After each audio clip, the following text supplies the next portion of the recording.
Film ഗാരേജിലേക്ക് ഇവർക്കും സ്വാഗതം. അമൽ നീർദ് സംവിധാനം ചെയ്ത ഭീഷ്മ പർവം എന്ന സിനിമയ്ക്ക് ശേഷം തിയേറ്ററുകളിലേക്ക് എത്തുന്ന അടുത്ത മലയാളം സിനിമയുടെ ടൈറ്റിൽ പ്രഖ്യാപനം ഒപ്പം തന്നെ ഫസ്റ്റ് ലുക്ക് പോസ്റ്റർ ഇന്ന് പുറത്തു വന്നിരിക്കുകയാണ്. ബോഗെയിൻ വില്ല എന്നാണ് ഏറ്റവും പുതിയ അമൽ നീർദ് സിനിമയ്ക്ക് പേരിട്ടിരിക്കുന്നത്. ചിത്രം ഒരു സൈക്കോളജിക്കൽ ആക്ഷൻ ത്രില്ലർ വിഭാഗത്തിൽ പെടുന്ന സിനിമയാണ് എന്നാണ് പുറത്തു വരുന്ന റിപ്പോർട്ട്. കുഞ്ചാക്കോ ബോബൻ നായകനെത്തുന്ന സിനിമയിൽ ഫഹദ് ഫാസിൽ കൂടി ഒരു കാമിയോ റോളിലെത്തുന്നു.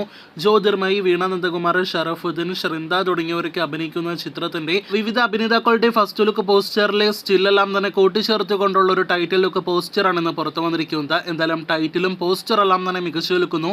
ഒപ്പം തന്നെ മികച്ചൊരു ഹൈപ്പ് സിനിമയുടെ പ്രഖ്യാപനം കൊണ്ട് കഴിഞ്ഞ 24 മണിക്കൂറുകൾക്കിടയിൽ ചിത്രം നേടിയെടുത്ത് കഴിഞ്ഞിരിക്കുകയാണ്. സുഷിൻ ശ്യാം സംഗീതം നൽകുന്ന സിനിമയ്ക്ക് ലാജോ ജോസും ഒപ്പം തന്നെ അമൽ നീർദും ചേർന്ന് തിരക്കഥ രചിക്കുന്നു.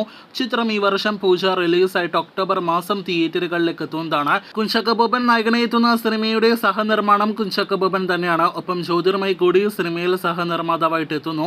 ബോഗെയിൻ വില്ലയുടെ ടൈറ്റിൽ ഫോണ്ടും ഒപ്പം തന്നെ ഈ ഒരു പോസ്റ്റർ കാണുമ്പോൾ എല്ലാം തന്നെ മനസ്സിലാക്കാവുന്നത് പോലെ 6 പേരുടെ കഥയുമായിട്ടാണ് അമൽ നീർദ് ഇത്തവണ എത്തുന്നത്. എന്തായാലും നല്ലൊരു ത്രില്ലർ സിനിമയ്ക്കായിട്ട് കാത്തിരിക്കാം. സിനിമയുടെ ടീസർ ഉൾപ്പെടെയുള്ള കൂടുതൽ അപ്ഡേറ്റുകൾ കേട്ട് പ്രേക്ഷകർ കാത്തിരിക്കൂ.